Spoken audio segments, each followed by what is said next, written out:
So hi guys, welcome back my YouTube channel Satyam preparation. कैसे हो आप लोग? उम्मीद करता हूं कि आपसे अच्छे होंगे, स्वस्थ होंगे, मजे में होंगे और अपना अपना क्लास अपना वर्क भरपूर कर रहे होंगे। चलिए, आज की सेशन में हम बात करने वाले हैं 150 हिंदी 12th ऑब्जेक्टिव क्वेश्चन एवं आंसर, जो कि 1980 से लेकर के 2021 तक के एग्जाम में पूछे गए प्रश्न है। बिल्कुल 1980 से लेकर के 2021 तक के एग्जाम में पूछे गए प्रश्न है। तो चलिए, जल्द से जल्द आप इस क्लास को ज्वाइन कर लीजिए। जितने भी स्टूडेंट जुड़ गए हैं सभी स्टूडेंट इस क्लास को शेयर कर देंगे। चलिए, आपका फर्स्ट प्रश्न है, तिरछी कहानी के कहानीकारक है। यह जो प्रश्न है, आप यहाँ पे ध्यान से देखिए। यह प्रश्न जो है 2009 में, 10 में और 18 में पूछे गए प्रश्न है। याद रखिएगा, 2009 में, 10 में और 18 में पूछे गए प्रश्न है।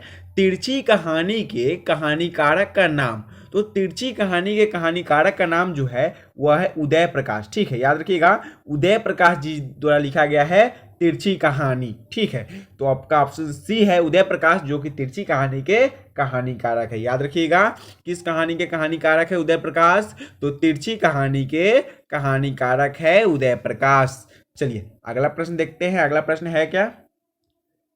चलिए, अगला प्रश्न है, हार जीत के लेखक कौन है? हार जीत जो चैप्टर है उसके लेखक कौन है? यह भी जो प्रश्न है यह आपके पूछे गए हैं 2009 में, 15 में, 17 में और 18 में। देखिए, 9 में, 15 में, 17 में और 18 में पूछे गए प्रश्न है कि हार जीत का लेखक कौन है। जो हार जीत चैप्टर है उसके लेखक कौन है? तो हार जीत चैप्टर के लेखक जो है वे है Ashok Vajpayee. Option number D, याद रखिएगा, ऑप्शन डी, अशोक वाजपेयी जो है वे हार जीत चैप्टर के लेखक है। हार जीत चैप्टर के लेखक कौन है?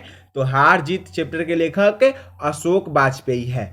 चलिए, अगला प्रश्न देखते हैं। अगला प्रश्न है क्या? 3 नंबर में है, गांव का घर कविता का रचयिता कौन है? यह जो प्रश्न है 2009 में पूछा गया प्रश्न है। ठीक है, यह जो प्रश्न है 2009 में पूछा गया प्रश्न है, गांव का घर कविता का रचयिता कौन है? तो गांव का जो घर कविता है वह ज्ञानेंद्र पति द्वारा लिखा गया। याद रखिएगा, ऑप्शन बी है, ज्ञानेंद्र पति द्वारा लिखा गया है गांव का घर कविता। ठीक है, याद रखिए, गांव का घर कविता किसके द्वारा रचयिता है? गांव के घर का जो कविता है वह किसके द्वारा रचा गया है? उसके रचयिता कौन है गांव के घर कविता का? तो गांव के घर कविता की रचयिता ज्ञानेंद्र पति है।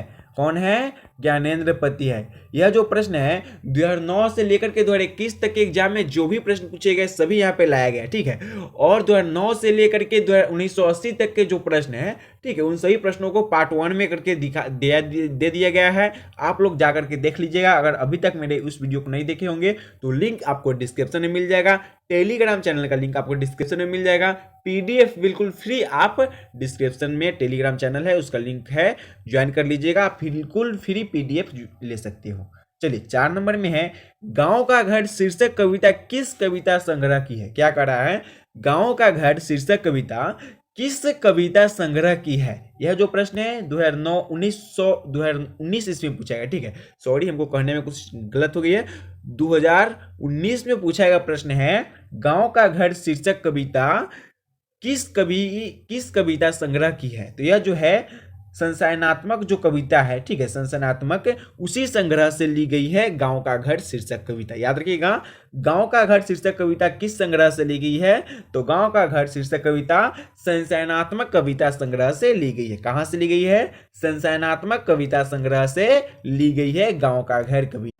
चलिए, 5 नंबर में है, मालती के पति का नाम क्या है? यह जो प्रश्न है 2019 ईस्वी में पूछा गया। ठीक है, 2019 ईस्वी में पूछा गया है, मालती के पति का नाम क्या है? तो मालती के जो पति है, सो मालती के पति का नाम है महेश्वर। याद रखिएगा, महेश्वर किसके पति का नाम है? तो मालती के पति का नाम है महेश्वर। और हाँ, इससे एक प्रश्न और बनती है कि रोज, यह सबसे पहले इस बात को जान लीजिए, यह जो है प्रश्न 5 नंबर, यह रोज चैप्टर का है। ठीक है, याद रखिएगा, रोज चैप्टर का है। रोज चैप्टर की जो नायिका है वह है मालती। रोज चैप्टर की नायिका कौन है? तो रोज चैप्टर की नायिका मालती है। मालती के पति का नाम क्या है? तो मालती के पति का नाम महेश्वर है। याद रखिएगा, मालती के पति का नाम महेश्वर है। चलिए, अगला प्रश्न देखते हैं क्या 6 नंबर में।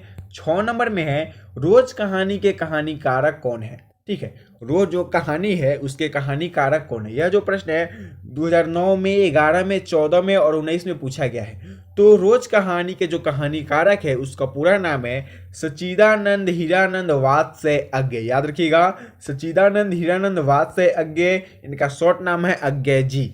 रोज कहानी की जो कहानीकारक है उनका शॉर्ट नाम है अज्ञे जी, पूरा नाम है सच्चिदानंद हीरानंद वात्स्यज्ञ।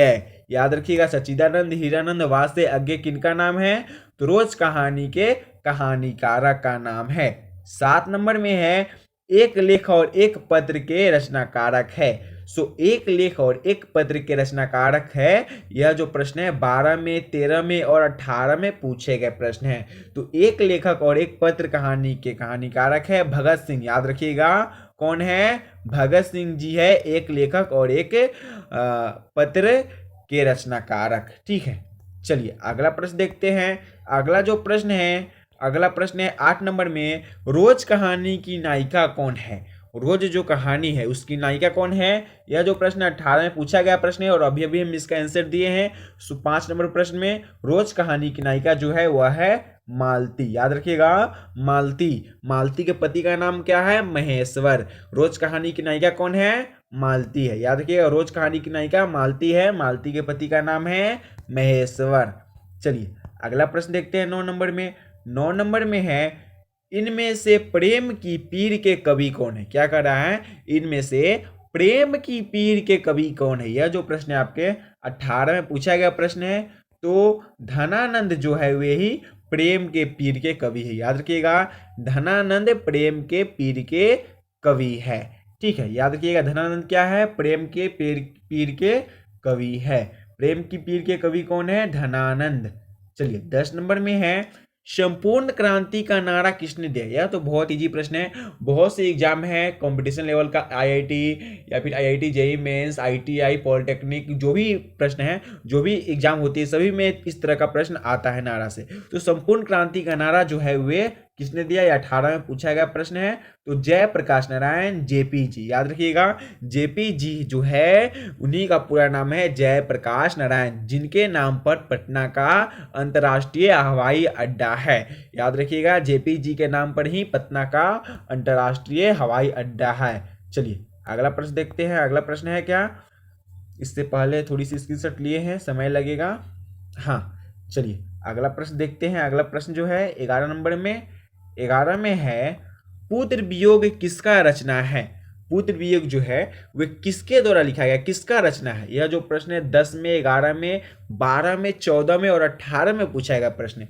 यह जो है पुत्र वियोग वह सुभद्रा कुमारी चौहान के द्वारा रचा गया है। याद रखिएगा, सुभद्रा कुमारी चौहान द्वारा रचा गया है पुत्र वियोग। ठीक है, किसके द्वारा रचा गया है? तो सुभद्रा कुमारी चौहान द्वारा रचा गया है पुत्र वियोग। किसके द्वारा रचा गया है? सुभद्रा कुमारी चौहान द्वारा। चलिए अगला प्रश्न देखते हैं। अगला प्रश्न है क्या? 12 नंबर में है कि तुलसीदास का बचपन का नाम क्या था? जो तुलसीदास जी है उनके बचपन का नाम क्या था? तो तुलसीदास के बचपन का नाम राम बोला था। क्या था? राम बोला था। याद रखिएगा, तुलसीदास के बचपन का नाम राम बोला था। यह प्रश्न 2018 में पूछा गया प्रश्न है, काव्य खंड का प्रश्न है। चलिए अगला प्रश्न देखते हैं क्या है। तुलसीदास किस काल के कवि है? यह जो प्रश्न है 19 में पूछा गया प्रश्न है। तुलसीदास किस काल के कवि है? तो तुलसीदास जी जो है वे भक्ति काल के कवि है। किस काल के कवि है? भक्ति काल के कवि है तुलसीदास। याद रखिएगा, तुलसीदास जी जो है वे भक्ति काल के कवि है। चलिए अगला प्रश्न देखते हैं 14 नंबर में। 14 में है रघुवीर सहाय की जन्म स्थल है। तो रघुवीर सहाय की जन्म स्थल कहाँ है? यह जो प्रश्न है 19 में और 18 में पूछा गया प्रश्न है। तो रघुवीर सहाय का जन्म स्थल जो है वे लखनऊ है। कहाँ है? लखनऊ है रघुवीर सहाय का जन्म स्थल। याद रखिएगा, रघुवीर सहाय का जन्म स्थल लखनऊ है। चलिए अगला प्रश्न देखते हैं क्या है। 15 नंबर में है प्रगीत और समाज के लेखक कौन है? प्रगीत और समाज चैप्टर का नाम है और प्रगीत और समाज चैप्टर के लेखक कौन है? यह जो प्रश्न है 10 में, 15 में और 18 में पूछा गया प्रश्न है। इसका आंसर होगा आपका ऑप्शन सी हो जाएगा, नामवर सिंह। याद रखिएगा, प्रगीत और समाज के लेखक कौन है? तो प्रगीत और समाज के लेखक नामवर सिंह है। कौन है? नामवर सिंह है प्रगीत और समाज के लेखक। चलिए अगला प्रश्न देखते हैं क्या है। हार जीत कविता किस कविता संग्रह से ली गई है? सो हार जीत कविता जो है, यह 2019 में पूछा गया प्रश्न है। हार जीत कविता किस कविता संग्रह से ली गई है? तो इसका जो है अधिनायक है कहीं नहीं वही है, 10 तस्वीरें जिन्होंने जाना। इसका प्रश्न आपको अपने से देना है। और जो अगला प्रश्न है इसको देखते हैं क्या है। 17 नंबर में है, 16 का आंसर आपको अपने से देना है। 17 में है, फौजी वहां लड़ने के लिए है, वह भाग नहीं सकते, जो फौज छोड़कर भागता है उसे गोली मार दी जाती है। उपयुक्त पंक्ति किस पाठ से लिया गया है? तो यह जो पंक्ति है सिपाही की मां पाठ से लिया गया है। आपको यह 2019 में पूछा गया प्रश्न है। जो आती है ना, जहाँ पे युद्ध हो रहा होता है वहां से आती है जो लड़कियां सब, मांगती है घर में, किसके घर में? जो सिपाही रहते हैं उसके घर में। तो वही पूछती है कि फौज, वही बोलती है कि फौज वहां लड़ने के लिए है, वह भाग नहीं सकते, जो फौज छोड़कर भागता है उसे गोली मार दी जाती है। उपयुक्त पंक्ति सिपाही की मां पाठ से लिया गया है। किस पाठ से लिया गया है? सिपाही की मां पाठ से लिया गया है। चलिए अगला प्रश्न देखते हैं। अगला प्रश्न है क्या, 18 नंबर में है आपका कि संपूर्ण क्रांति के लेखक कौन है? यह जो प्रश्न है 11 में, 13 में, 15 में, 16 में, 17 में और 19 में पूछे गए हैं।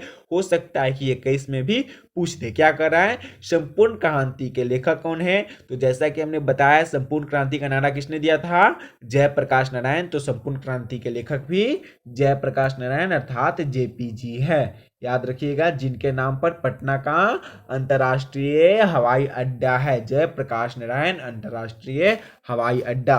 चलिए अगला प्रश्न देखते हैं क्या है। 19 नंबर में है, प्रगीत और समाज क्या है? तो यह जो प्रश्न है आपका 14 में पूछा गया है। तो प्रगीत और समाज जो है वह निबंध है। याद रखिएगा क्या है?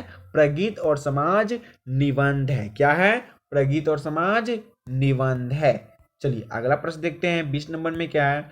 20 में है, बातचीत साहित्य की कौन सी विधा है? 13 में, 18 में पूछा गया प्रश्न है, बातचीत साहित्य की निबंध विधा है। कौन सी विधा है? निबंध है। याद रखिएगा, बातचीत साहित्य की कौन सी विधा है? निबंध है। चलिए आज की क्लास में हम 20 प्रश्न करा पाएंगे। हम मिलेंगे नेक्स्ट क्लास में, तब तक आप लोग बने रहिएगा। जो सर क्लास देंगे उस तरह क्लास करते रहिएगा भरपूर मजा से। और हम मिलेंगे नेक्स्ट क्लास में, तब तक के लिए बाय। आप लोग क्लास करते रहिएगा। 90+ % मार्क्स उठाने के लिए टारगेट बनाए रखिएगा। चलिए आज के लिए बाय।